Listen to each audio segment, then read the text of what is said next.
Metabolism unit का last chapter mineral metabolism. Mineral metabolism chapter में ना ऑलमोस्ट ऑल सभी एलिमेंट्स के बारे में बताया, मगर उसके अंदर main calcium and iron metabolism है। इस वीडियो के अंदर ना in detail calcium and iron metabolism को पढ़ेंगे, उसके अलावा दूसरे एलिमेंट्स को भी पढ़ेंगे मगर ब्रीफ में पढ़ेंगे। उससे पहले एलिमेंट का क्लासिफिकेशन को अंडरस्टैंड करो। जो एलिमेंट्स हमारे बॉडी के अंदर पाए जाते हैं ना, उसको मेनली दो ग्रुप में क्लासिफाई किया जाता है, जैसे कि principal element and trace element. First principal element बोले तो क्या, हमारे बॉडी के अंदर बॉडी का जो मेन फंक्शन रहता है ना, उसके अंदर इन्वॉल्व रहते हैं एलिमेंट्स, और हमारे बॉडी के अंदर सबसे ज्यादा पाए जाते हैं उन एलिमेंट्स को प्रिंसिपल एलिमेंट्स कहते हैं, जो मेनली 7 है। Calcium, phosphorus, magnesium, sodium, potassium, chloride and sulphur. और नेक्स्ट ट्रेस एलिमेंट।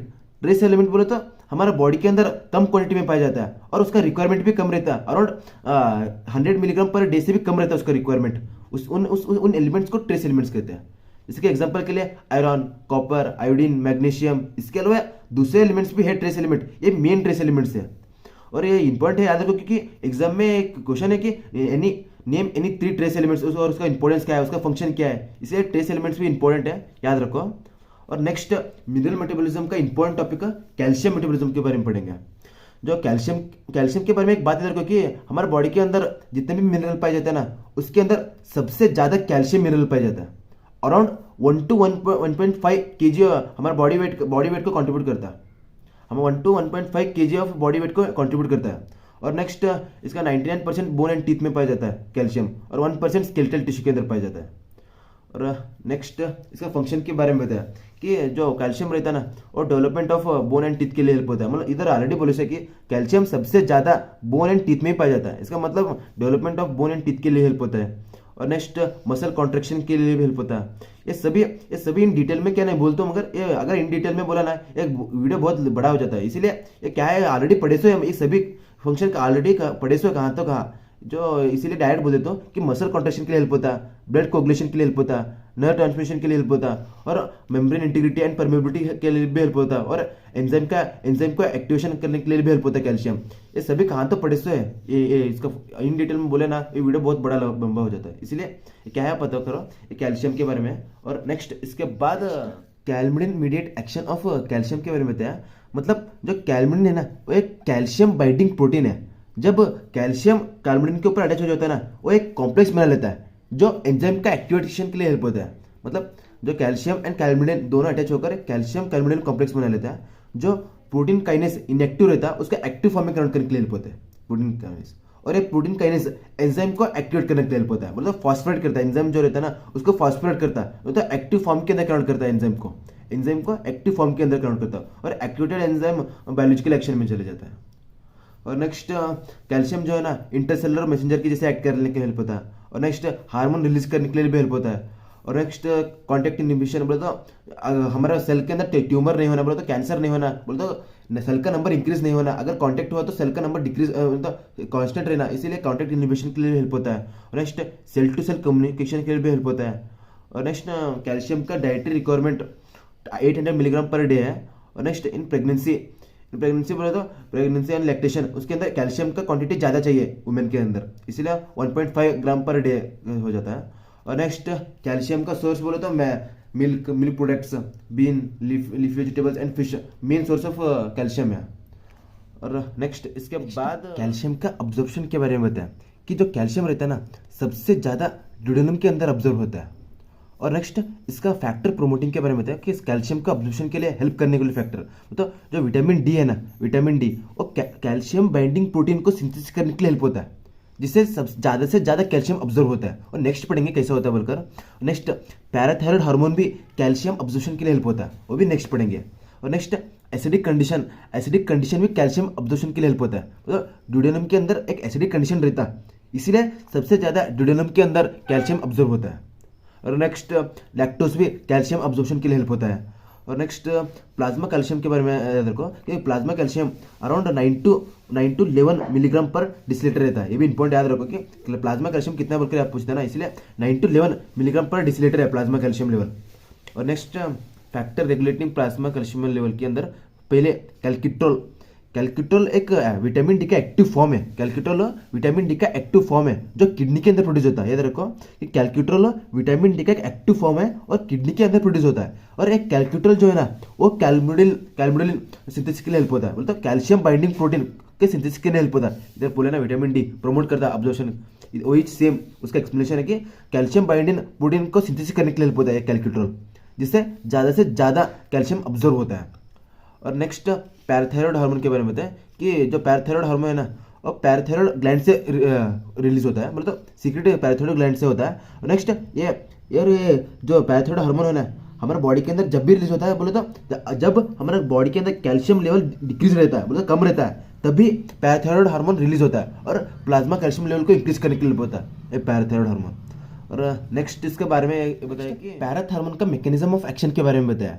जब पैराथ हार्मोन हमारा बॉडी के अंदर रिलीज होता है ना तब ये सेल के ऊपर जो मेम्ब्रेन रिसेप्टर रहता है ना उसके ऊपर अटैच हो जाता है और अटैच होने के बाद सेल के अंदर जो एडेनाइड साइकिस रहता है ना उसका एक्टिव फॉर्म के अंदर कनेक्ट करने के लिए हेल्प होता है। एडेनाइड साइकिस एक्टिव हो जाता है जिससे सेल के अंदर कैल्शियम लेवल इंक्रीज होता है। जब कैल्शियम लेवल इंक्रीज होता है ना तब ये फॉस्फोरेशन ऑफ प्रोटीन स्टार्ट होता है। मतलब जो हार्मोन रहता है ना, याद रखो कि जो हार्मोन रहता है ना एक्सेप्ट स्टेरॉइड हार्मोन, दूसरे जो हार्मोन रहता है ना पेप्टिड हार्मोन रहता है, मतलब प्रोटीन ही रहता है। जो हार्मोन रहता है ना वो एक्टिवेटेड फॉस्फोरिलेशन हुआ तो हार्मोन एक्टिव हो जाता है, तब बोलते हैं एक्टिवेटेड पैराथ हार्मोन बायोलॉजिकल एक्शन में जाता है। और एक्टिवेटेड पैराथ हार्मोन जो है ना वो मेनली 3 टिश्यू के ऊपर एक्ट करता है। फर्स्ट इंटेस्टाइन के ऊपर एक्ट करता है, इंटेस्टाइन के ऊपर एक्ट करता है, और नेक्स्ट बोन के ऊपर एक्ट करता है, और नेक्स्ट एक किडनी के ऊपर एक्ट करता है। नेक्स्ट पहले इंटेस्टाइन के ऊपर क्या होता है तो इंटेस्टाइनल सेल के अंदर विटामिन डी रहता है। जब पैराथ हार्मोन विटामिन डी के ऊपर एक्ट करता है ना तब विटामिन डी एक्टिव फॉर्म कैल्क्यूटोल के अंदर कन्वर्ट होता है। नेक्स्ट एक कैल्क्यूटोल कैल्शियम बाइंडिंग प्रोटीन सिंथेसिस के लिए हेल्प होता है, और नेक्स्ट कैल्शियम अब्जॉर्व होता है इंटेस्टाइन से। और नेक्स्ट बोन के ऊपर क्या होता है जब बोन के ऊपर पैराथ हार्मोन एक्ट करता है ना तब प्लाज्मा कैल्शियम लेवल इंक्रीज होता है। याद रखो प्लाज्मा के अंदर कैल्शियम लेवल इंक्रीज होता है। वही कैल्सिटोनिन एक्ट करता है ना तब प्लाज्मा से जो कैल्शियम रहता है ना वो बोन के अंदर मिनरलाइजेशन होता है। बोलो इधर डिमिनरलाइजेशन होता है, इधर मिनरलाइजेशन है। अगर कैल्सिटोनिन एक्ट कर रहा ना प्लाज्मा कैल्शियम बोन के अंदर डिपोजिट होता है। वही पैराथ हार्मोन एक्ट कर रहा ना बोन का कैल्शियम होता है ना और प्लाज्मा के अंदर चले जाता है।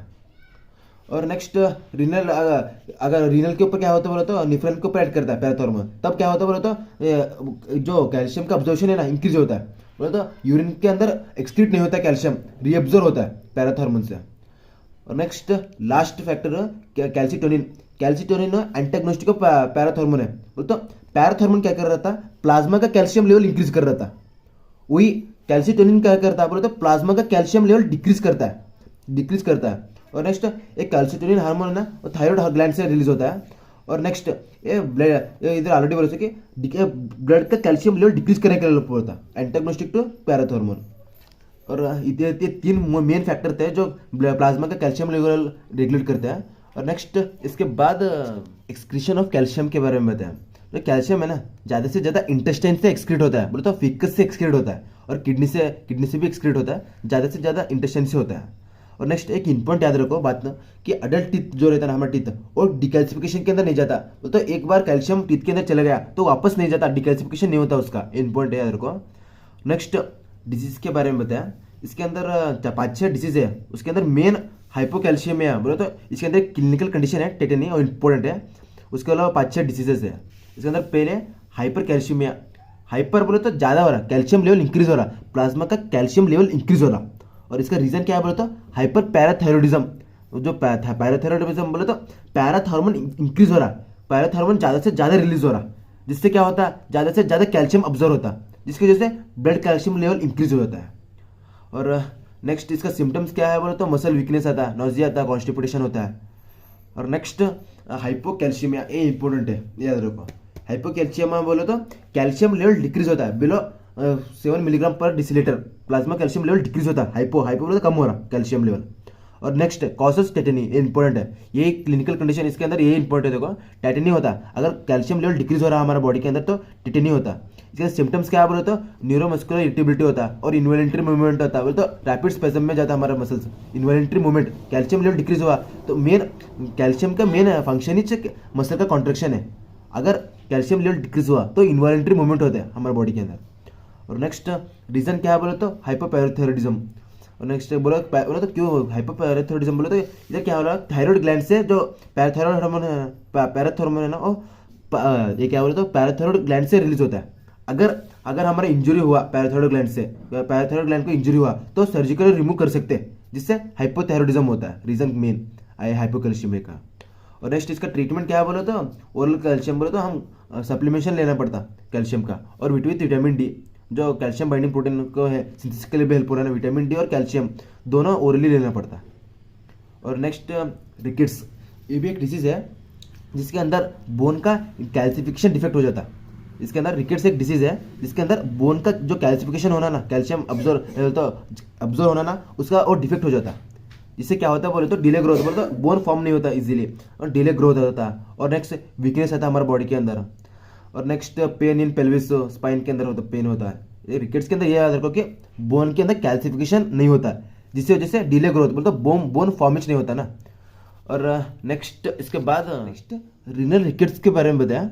बोले रीनल रिकेट्स एक डिसऑर्डर कंडीशन है जिसके अंदर रीनल टिश्यू डैमेज होता है, रीनल टिश्यू डैमेज होता है। और इसका मेन रीजन क्या है बोले तो हमारे बॉडी के अंदर कंटिन्यूस विटामिन डी एक्सक्रीट हो जाता रहता है, जिसकी वजह से कैल्सिट्रोल फॉर्म नहीं होता, जिसकी वजह से हमारे बॉडी के अंदर renal rickets disorder condition develop होता है। और नेक्स्ट डिसऑर्डर ऑस्टियोपोरोसिस, जो ऑलरेडी हम पढ़े से है ऑस्टियोपोरोसिस। इसके अंदर क्या होता है बोलते हैं बोन का डिमिनरलाइजेशन होता है। जैसे जैसे एज होता रहता है ना, एक कॉमनली एज के ऊपर डिपेंड रहता है। जैसे जैसे एज होता है ना, उसके अंदर ऑस्टियोपोरोसिस डिसीज कंडीशन डेवलप होता है, बोले तो बोन का डिमिनरलाइजेशन स्टार्ट होता है, और जिसकी वजह से बोन का फ्रैक्चर रेट इंक्रीज होता रहता है।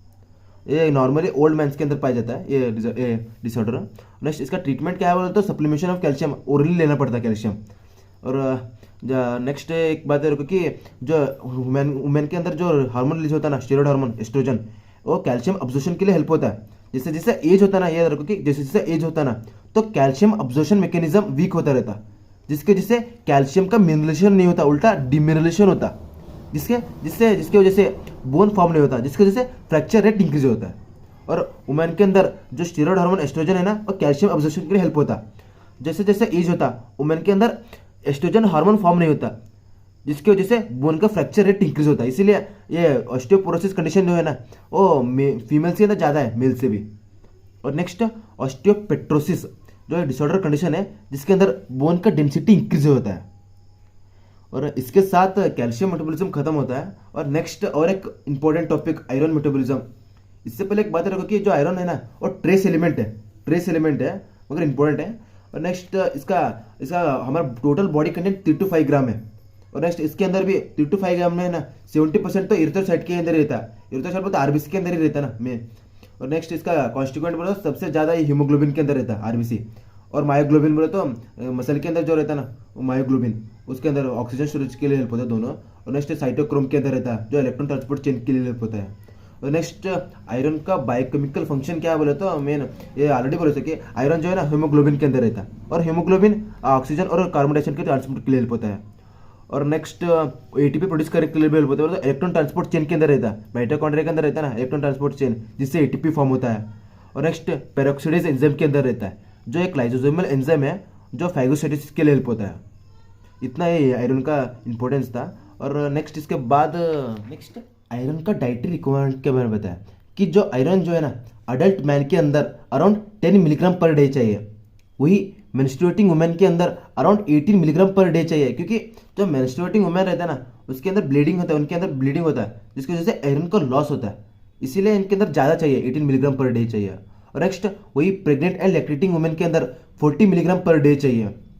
और नेक्स्ट ये आयरन का बेस्ट सोर्स क्या है बोले तो ऑर्गेनिक मीट, बोले तो जो चिकन और जो खाते हैं ना उसके अंदर ऑर्गन खाना, बोले तो लिवर हार्ट, तो आयरन के अंदर ज़्यादा से ज़्यादा आयरन का कंटेंट पाया जाता है। और नेक्स्ट लीफी वेजिटेबल्स के अंदर रहता है, पल्स, सीरियल्स, फ्रूट्स के अंदर ज़्यादा से ज़्यादा आयरन पाया जाता है। और नेक्स्ट इंपॉर्टेंट याद रखो कि इंपॉर्टेंट है आयरन का अब्जॉर्प्शन, ट्रांसपोर्ट एंड स्टोरेज, ये इंपॉर्टेंट है। और इसके अंदर पहले जो ल्यूमिन ऑफ जीआईटी रहता है ना, ल्यूमिन ऑफ जीआईटी बोले तो ड्यूडेनम जेजुनम रहता है ना, उसके अंदर ऑब्जर्व होता है। ये बता रखो कि जो फूड खाना खाते हैं ना, उसके अंदर जो आयरन रहता है वो फेरिक फॉर्म के अंदर रहता है, फेरिक फॉर्म के अंदर रहता है। जो फेरिक फॉर्म का ऑब्जर्व होता है बॉडी के अंदर, ऑब्जर्व होता है, अब जीआईटी के अंदर ऑब्जर्व होता है, ऑब्जर्व अब अब्जॉर्ब होने के बाद इसके अंदर एक ascorbic acid and cysteine add करता है। इसकी वजह से जो फेरिक फॉर्म ऑफ आयरन है ना वो फेरस फॉर्म के कन्वर्ट होता है, फेरस फॉर्म के अंदर कन्वर्ट होता है। और ये जो फेरस फॉर्म है ना वही अब्जॉर्ब होता है म्यूकोसल सेल के अंदर। बोले तो जीआईटी के वाल के अंदर जो म्यूकोसल सेल रहता है ना उसके अंदर अब्जॉर्ब होता है फेरस फॉर्म ऑफ आयरन का। और ये फेरस फॉर्म है ना वापस से फेरिक फॉर्म में कन्वर्ट होता है।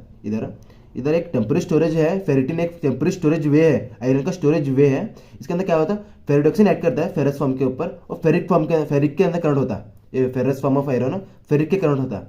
और नेक्स्ट इसके ऊपर एक एपोफेरिटिन एक प्रोटीन है वो अटैच होता है और अटैच होकर एक फेरिटिन एक कॉम्प्लेक्स है जो आयरन स्टोरेज का वे है। बोले तो ये क्या होता है म्यूकोसल सेल के अंदर एक टेम्पररी स्टोरेज वे है, फेरिटिन के अंदर आयरन स्टोर होता है, टेम्पररी स्टोरेज का वे है फेरिटिन। और नेक्स्ट जब चाहिए हमारे बॉडी को फेरिटिन, जब आयरन चाहिए हमारे बॉडी को तब जो फेरिटिन है ना उसके अंदर का जो फेरिक फॉर्म ऑफ आयरन है ना वापस से फेरस फॉर्म के अंदर कन्वर्ट होता है। इधर फेरो रिडक्टेस एंजाइम ऐड करता है, इधर फेरो ऑक्सीडेज, इधर रिडक्टेस ऐड करता है। तो इधर आयरन का एडिशन हो रहा है ना, इलेक्ट्रॉन का एडिशन हो रहा है, इसलिए रिडक्टेस। नेक्स्ट जो फेरस फॉर्म ऑफ आयरन है ना, फेरस फॉर्म ऑफ आयरन वो प्लाज्मा के अंदर ट्रांसपोर्ट होता है ब्लड के थ्रू। और जब ट्रांसपोर्ट होता है ना इसके ऊपर वो जब प्लाज्मा के अंदर जाता है आयरन तो इधर फेरिक फॉर्म के अंदर वापस से कन्वर्ट होता है। जो फेरस फॉर्म का था ना वो वापस से फेरिक फॉर्म के अंदर कन्वर्ट होता है।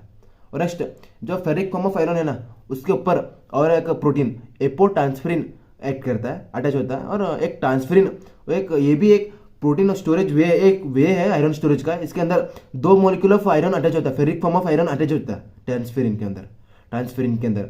और ये ट्रांसफेरिन स्टोर होता है जो लिवर, बोन मैरो, मसल के अंदर स्टोर हो जाता है। ये आयरन स्टोरेज का वे है देखो कि ये फेरिटिन भी टेम्पररी स्टोरेज का वे है म्यूकोसल सेल के अंदर।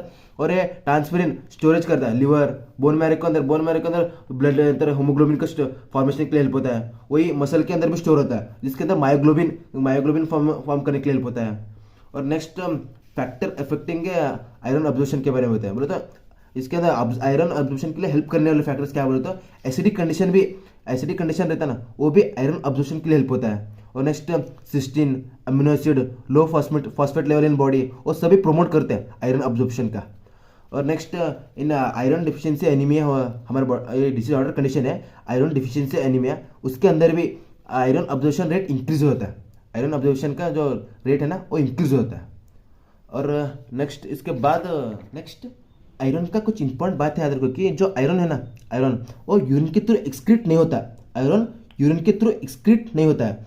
जो आयरन है ना वो बाइल, स्वेट, हेयर लॉस से एक्सक्रीट होता है। और नेक्स्ट एक आयरन का अब्जॉर्प्शन का एक इंपॉर्टेंट बात है देखो कि कैसे कैसे हमारा बॉडी का नीड रहता है ना उसके ऊपर डिपेंड रहता है आयरन का अब्जॉर्प्शन बॉडी नीड के ऊपर डिपेंड रहता है, इंपॉर्टेंट याद रखो। और ना ये भी इंपॉर्टेंट है कि आयरन यूरिन के थ्रू एक्सक्रीट नहीं होता है। और नेक्स्ट कुछ डिजीज के बारे में बताया, उसके अंदर पहले आयरन डिफिशियंसी एनीमिया एक डिसऑर्डर कंडीशन है जो एक न्यूट्रिशनल डिसऑर्डर है। आयरन डिफिशियंसी एनीमिया एक न्यूट्रिशनल डिसऑर्डर है। इसके अंदर आयरन का अब्जॉर्प्शन डिफेक्ट हो जाता है, डिफेक्ट हो जाता है। और नेक्स्ट क्रोनिक ब्लड लॉस के अंदर बोले तो अगर क्रोनिक ब्लड लॉस हो रहा तो ज़्यादा से ज़्यादा ब्लड सेल फॉर्म करने का रहता, तो ज़्यादा से ज़्यादा आयरन यूज हो जाता जिसकी वजह से हमारे बॉडी के अंदर आयरन का डिफिशियंसी हो जाता। और नेक्स्ट अगर स्ट्रिक्ट वेजिटेरियन से तो भी आयरन का डिफिशियंसी आ जाता है हमारे बॉडी के अंदर। और नेक्स्ट जो कॉमनली चिल्ड्रंस, प्रेग्नेंट और लैक्टेटिंग वुमेन के अंदर पाया जाता है। जो ऑलरेडी बोले से कि प्रेग्नेंट एंड लैक्टेटिंग वुमेन के अंदर ज़्यादा आयरन चाहिए, आयरन कंटेंट ज़्यादा चाहिए प्रेग्नेंट एंड लैक्टेटिंग वुमेन के अंदर। और नेक्स्ट अगर आयरन डिफिशियंसी एनीमिया हुआ हमारे बॉडी के अंदर तो हमारा ग्रोथ रिटार्ड हो जाता है। और नेक्स्ट हीमोग्लोबिन भी फॉर्म नहीं होता हमारे बॉडी के अंदर, रिड्यूस ब्लड हीमोग्लोबिन डिक्रीज हो जाता है। नेक्स्ट और एक डिसऑर्डर हेमिसिड्रोसिस एक डिसऑर्डर कंडीशन है जिसके अंदर इस डिजीज के अंदर हमारा बॉडी का आयरन कंटेंट इंक्रीज हो जाता है, बोलते तो हमारे बॉडी के अंदर आयरन टॉक्सिसिटी डेवलप होता है। और नेक्स्ट लास्ट डिसऑर्डर हीमोक्रोमेटोसिस एक डिसऑर्डर कंडीशन है जिसके अंदर आयरन टिश्यू के अंदर डिपॉजिट हो जाता है डायरेक्टली। आयरन जो है ना डायरेक्टली टिश्यू के अंदर डिपॉजिट हो जाता है, टिश्यू जैसे कि लिवर, स्प्लीन और पैंक्रियास जिसके अंदर आयरन डिपॉजिट हो जाता है, जिसकी वजह से सिम्टम्स क्या होता है ये इंपॉर्टेंट है। इस तीनों डिसऑर्डर में ये इंपॉर्टेंट है हीमोक्रोमेटोसिस। इसके अंदर इसका सिम्टम्स क्या है बोले तो स्किन के ऊपर पिगमेंटेशन होता है और नेक्स्ट क्रोसिस ऑफ लीवर हो जाता है, और नेक्स्ट पैंक्रिक फिब्रोसिस होता है, और इसके साथ ये आयरन मेटाबॉलिज्म भी खत्म हो जाता है। ये दोनों ये याद रखो कि ये तीन डिसऑर्डर है, इसके अंदर हीमोक्रोमेटोसिस इंपॉर्टेंट है। और नेक्स्ट इसके साथ मेन जो कैल्शियम मेटाबॉलिज्म था वो भी खत्म हो गया, और आयरन मेटाबॉलिज्म भी खत्म हो गया। इसके बाद थोड़ा बताता हूँ, बुक में बताता हूँ। जो अब तक पढ़े ना, जो आयरन एंड कैल्शियम मेटाबॉलिज्म, वो एक इंपॉर्टेंट टॉपिक थे जो लॉन्ग आंसर में पाया जाता है, और उसके अलावा दूसरे एलिमेंट्स है जो शॉर्ट आंसर में पाए जाते हैं। शॉर्ट आंसर में क्या बोलते हैं बोले तो उसका मेजर फंक्शन क्या है, ये डायरेक्ट एक टेबल पढ़े ना खत्म हो जाता। इसके अंदर शॉर्ट आंसर में क्या लिखने का रहता है, उसका मेजर फंक्शन क्या है, उस पर्टिकुलर एलिमेंट का मेजर फंक्शंस क्या है, और डिजीज सिम्टम्स क्या है, अगर डिफिशियंसी हुआ तो उसका डिजीज सिम्टम्स क्या है, और नेक्स्ट उसका मेजर सोर्स क्या है, और उसका डाइटरी अलाउंस कितना है। ये 4 पॉइंट्स लिखे ना खत्म ना शॉर्ट आंसर में। उसके अंदर मैं जो डबल टिक किया ना वो इंपॉर्टेंट टॉपिक्स है, इंपॉर्टेंट है, जो इसके अंदर ऑलरेडी कैल्शियम बोलूस है, और नेक्स्ट ये फास्फोरस जो बोन का और टीथ का कॉन्स्टिट्यूएंट है, और नेक्स्ट एटीपी फॉर्मेशन के लिए हेल्प होता है, और न्यूक्लिक एसिड में पाया जाता है। और नेक्स्ट अगर इसका डिफिशियंसी हुआ तो रिकेट्स डिसऑर्डर कंडीशन डेवलप होता है, और जो मेनली मिल्क और सीरियल्स में पाया जाता है। ये सब इतना लिखे ना खत्म हो जाता है शॉर्ट आंसर में। जो डबल टिक करना वो इंपॉर्टेंट है, और नेक्स्ट उसके बाद सोडियम इंपॉर्टेंट है, और पोटेशियम। इसका जो स्क्रीनशॉट है ना डायरेक्ट मैं इंस्टाग्राम में पोस्ट कर देता हूँ। जो इंस्टाग्राम में ना पीके बाइकम के अंदर जाओ, उसके अंदर नोट्स मिल जाते हैं पूरे लेक्चर का। उसके अंदर मैं डायरेक्ट इसे स्क्रीनशॉट भेज देता हूँ, डायरेक्ट पढ़ लो। सीधा क्या बोले तो भी इंपॉर्टेंट नहीं है, ये बोले तो भी क्या समझ में क्या है, इधर डायरेक्ट इसका फंक्शन है, इसके अंदर समझने का नहीं है, कुछ नहीं है। सोडियम जो है और एक्स्ट्रा सेलुलर बोलते हैं, एक्स्ट्रा सेलुलर फ्लूइड का कंटेंट है, और एसिड बेस बैलेंस करने के लिए हेल्प होता है, और ऑस्मोटिक प्रेशर के लिए हेल्प होता है, और next nerve and muscle function के लिए हेल्प होता है, बोलते नर्व ट्रांसमिशन के लिए भी हेल्प होता है। ऐसा ये क्या फंक्शन है, डायरेक्ट पढ़ लो खत्म हो जाता है, डायरेक्ट पढ़ लो। इधर इसके अंदर ये कॉपर एक इंपॉर्टेंट है, और आयोडीन जो थायराइड ग्लैंड में पाया जाता है, थायरोक्सिन हार्मोन फॉर्मेट करने के लिए हेल्प होता है, और नेक्स्ट जिंक जो एक अल्कोहल डिहाइड्रोजनेज एंजाइम का कंटेंट है, और नेक्स्ट सेलेनियम, क्योंकि ये इतना जो इंपॉर्टेंट है ना, ये इंपॉर्टेंट याद रखो। इसके अलावा ये जो ट्रेस एलिमेंट है सेलेनियम जिंक, इसके बारे में याद रखो कि ट्रेस एलिमेंट जो है, क्योंकि एक इंपॉर्टेंट क्वेश्चन आता है कि नेम एनी 3 ट्रेस एलिमेंट और उसका फंक्शन क्या है। इसीलिए ये कितना डबल टिक करे से ना वो एलिमेंट इंपॉर्टेंट है, जो मैं इंस्टाग्राम में पोस्ट कर देता हूँ कि उधर पीके बाइक में इंस्टाग्राम नोट्स है, उसके अंदर इंस्टाग्राम का पूरा ये लेक्चर का नोट्स मिल जाता है, और इसके साथ ये पूरा चैप्टर खत्म हो जाता है। ये डायरेक्ट पढ़ लो, इसका फंक्शन क्या है, और deficiency symptoms, recommended dietary allowance, और मेजर सोर्सेस। इसके साथ ये खत्म हो जाता है, ये क्या मिनरल मेटाबॉलिज्म चैप्टर था ना वो खत्म हो जाता है।